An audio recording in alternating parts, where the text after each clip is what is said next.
Happy holidays, everyone. Happy holiday, my sister from another mister. Figure that out, everybody. And if you don't know that inside joke, sorry, you'll figure it.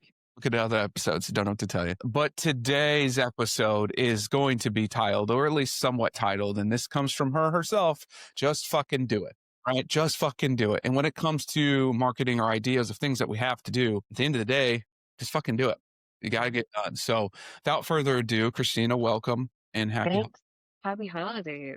It's crazy that it's a holiday season. It's, How did we get here so quick? I don't know. It happens. It's life. Here we are. Right The older here. you get, the quicker time goes. Yes, that's what it is. So download us on what this obviously the theme of, obviously we know that, but the avatar, the person, the business owner who is listening to this right now, laughing their ass Oh, already because of the title, but also going like, what do you mean? Like, who am yeah. I going on? So let's start with the client avatar and our funny little joke that I took notes. So bring it in.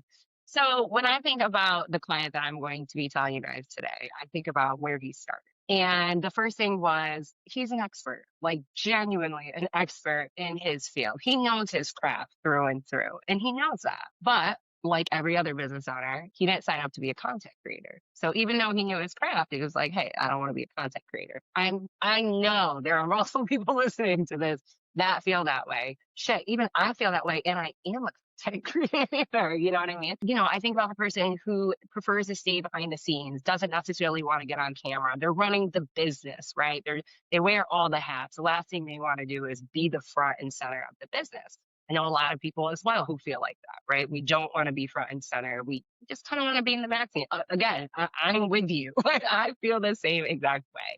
Or maybe you're somebody who just feels extremely awkward creating content, right? Like, hey, we've all been there. It takes a lot of practice, but yeah, like it's definitely awkward talking to a camera by yourself. That's weird as hell. But you're probably also the person that knows that you have to do social media and that you have to do video content, right? And so it's like we have all these things that are floating through our head, all of this resistance, but at the end of the day, we do know what needs to get done, right? And that leads me to Dr. Lawrence Green. Dr. Green is a dermatologist in Rockville, Maryland. It's right outside of the DC area. He's been in the game for like 25 plus years. He is the vice president of the American Dermatology Academy. The man speaks every week, it seems like, at a conference or something. He's always on the plane, right? He's very well known in the industry. I met Dr. Green back in 2019. When I first met him, reels weren't even a thing yet. Like, that wasn't a thing, but video content was starting to, trickle in. And my big rule of thumb with social media is if there's a new feature, try to do it, like use it. Like that's the whole point. That's going to help you get reach. So I had been working with Dr. Green for about a year before Reels came out. And so it was, right now about 2020 during COVID, Reels popped. What's August? Wow. I can't believe I remember that date. August 2020. And so now we're like, okay, we have a new way of pushing out video. We have a new way to like really be exposed. And he's had a lot of videos actually blow up on the platforms. Now, with that being said, this man wanted nothing to do with video when I first met him, which I'm sure a lot of you listening feel the same exact way. He was like, hell no, I'm not getting on video. I'm not doing this. And I was like, okay, sure, you haven't worked with Kristina long enough because Kristina gets her way every single time. And sure enough, I did. And so, I start to get him going on videos and he's starting to see the results. Obviously, COVID was a time where a lot of people were online. So, like, if you hit the algorithm, you had a pretty good chance of being exposed. So he was seeing results, which was beautiful, right? We're like, great, we're seeing the results, we're getting the traction, we're gaining more followers. Awesome. So let's fast forward to 2021, right? So we're in 2020, now we're in 2021. We have been doing reels, a lot of video content. I can't, till this day, cannot get this man off of video. Like, it's video or bust with him. Like, he's like, static post, no thank you. I want video all the time. And so him and his wife were in Miami and I went out to dinner with them. And I think that was actually that was the first time I ever met them in person. And as we all know, content is always evolving. It's always changing. And unless we know it's a pain in the ass to keep up with, but you have to keep up with it. And you always have to test different ideas out. We never know what's going to work. Something that could have worked for you like clockwork, 6 months ago might not work for you now. And so that's why it's really important to change up your content, especially when it starts to feel stale. And so we go out to dinner and I was like, I'm going to pitch him on this idea while I'm at dinner. Like, let's get this going. And so we get a really beautiful, nice bottle of Italian wine. I hate Italian wine. And this was delicious. And so I was like, all right, here's my chance. Let's dive into this. And so I ended up saying to him, hey, I have an idea. I know you're going to have some resistance to it, but hear me out. And that's when I pitched to him to do drugstore product reviews. Obviously, a lot of people, especially now, are really into skincare and stuff, but skincare on the budget would be great because this shit is fucking expensive. And so with that being said, I was just like, you should do drugstore product reviews, talk about the different products like cleansers, moisturizer, whatever, right? I was like, I promise you this will do well. And he was like, no. And I was like, yes. His wife looked at him. She goes, Larry, just listen to her. And he was like, okay, fine. I'll give it a shot. This was in 2021.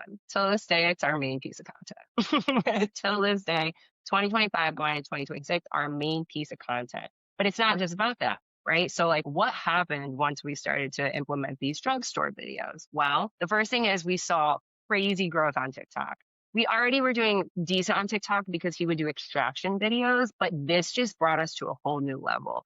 And it was really more so from the engagement piece than anything. I am able to fuel all of his content based on comments from TikTok, which is pretty amazing, right? To get all that kind of engagement. But people are into skincare. Dermatology too is like just one of those fields that does really well on social if you do it right. And so I do want to put that out there. It's a little bit easier. But nonetheless, people were really into it. And I mean, across platforms, we got to be over 12,000 followers across platforms. And it was because of these specific videos, right? And that's just social media growth, right? We're not even talking about the growth that happened outside of social media. And so what was really fucking cool, I was like, this is my moment, is when I got to watch a Good Morning Washington, D.C. segment and see all my graphics that my team created scrolling. And I was like, holy shit, like this is incredible. And he did this whole segment and we were all like, oh my God, your social media is great. It's so knowledgeable and education and XYZ, right? And then they took it a step further and they did a segment inside of Walgreens. They literally did a drugstore product review on Good Morning Washington, D.C. That one little idea I had that he literally told me no catapulted into so much more. And I will tell you this, I'm not saying that social is the main reason or anything, but because his social presence is strong and he is so known in like the dermatology industry, he was not doing as many speeches and speaks and stuff or like conferences and stuff that before this, right? Like I've known this man since 2019 and I never saw him travel the way I have in the last 3 years.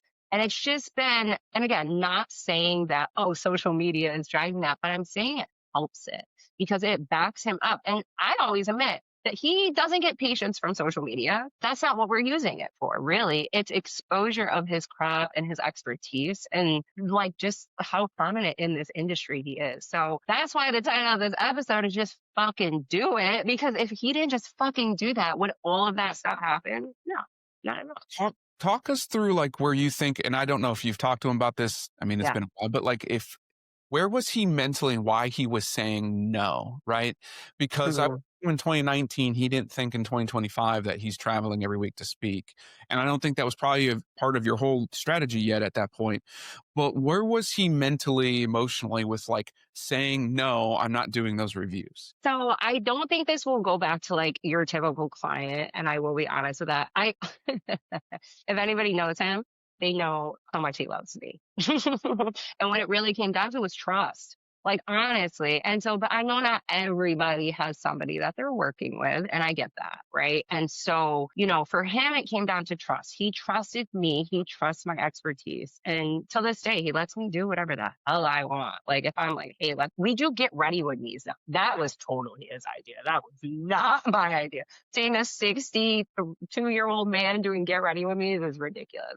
But ours really came down to trust. And I don't think he ever had anybody explain to him growth in the way that I did. So I think when we were speaking about video and what I was expecting from him, I honestly think I made the process a lot easier for him.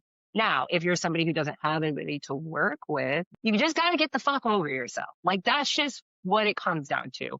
And, you're not going to have somebody who's going to say, hey, no, I know this is going to work. You're not going to have somebody to give you that extra push. You got to give yourself that extra push. So, and I say this a lot, like, if you think it has a chance of being relatable or, it has a good message about it, just go for it. Like, literally just do it. Not every post is going to convert. Not everything is going to lead. It's not meant to. It's not supposed to. But if in your gut you're like, I feel like this is a good idea, you gotta try.